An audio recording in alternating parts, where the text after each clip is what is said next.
All right, y'all. So one last little tutorial here on how to use Piktochart for your infographic patient education piece in Module 1.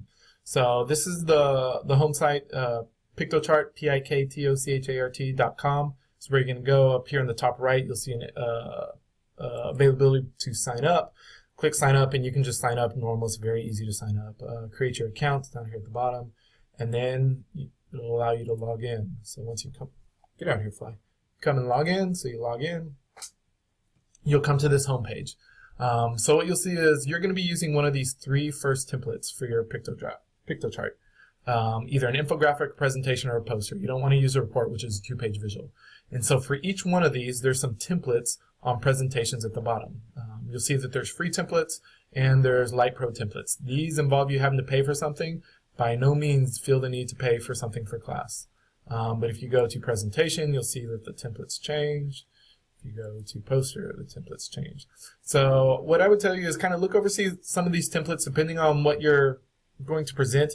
It may give you some examples of how you might think you want to do this. But go ahead and find one you like. So I'm going to come back in here and I'm going to do, let's do this one, flow theme. So pick one that you like. You'll hit create. And when you go to create it, it'll pop up the actual template along with a whole bunch of options across the top and across the left. So across the top, you've got a whole bunch of options such as background, different editing tools, if you want to add text or change text, add pictures. And then when you pick these, you'll see that, pick a block. You'll see that the options across the top will change based on what you pick. So you pick an area that you want to work on. So I picked this top block.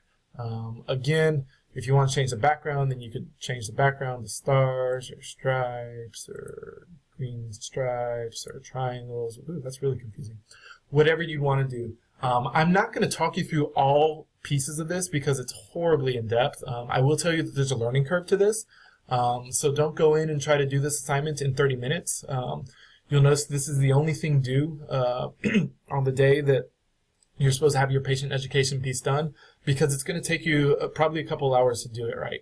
You'll want to play with it, but once you get kind of a hold of what you're doing, you'll notice that you come in here, you click the area that you want to edit, and then depending on what it is, if it's a picture, you edit the picture. If it's text, you edit text.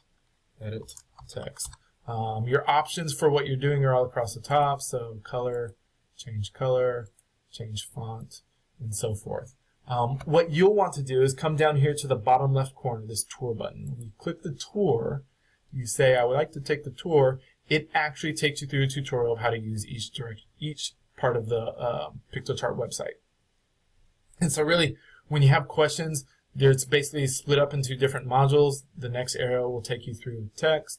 The next arrow will take you through graphics.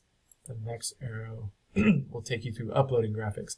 That each one of these short videos tells you how to use the website. Again, play with it a little bit.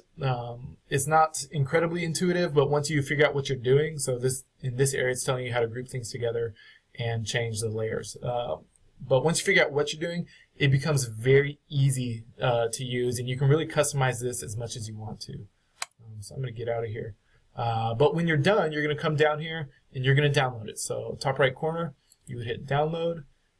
Your default will be a ping. You can do a ping or a JPEG. Either one's fine. Again, no need to level up for a PDF. And you're going to save it as an assignment. Title it what you want to. Computer's a little slow here. And so now you can see that it's saved this. I open it up. And this is what you will actually upload to the assignment page under your coursework for your infographic. So again, if in doubt, the tour is where you're going to be, is where it's going to help you. I found, because I've used this, if you go back, you can see some of my Piktochart. I made one for a class that I'm enrolled in. I found that toying with it was a little bit easier than actually watching the tutorials. I watched the tutorials to get an idea. But then, really, I just started messing with it. And as you mess with it, you'll start to figure out kind of what you can and cannot do. Really, if you look at the rubric, I'm grading mostly on content here and secondarily on your ability to use the tool. All right, so 4 minutes and 50-something seconds here as we finish. All right, as always, if you need help, course chat, text, or Twitter.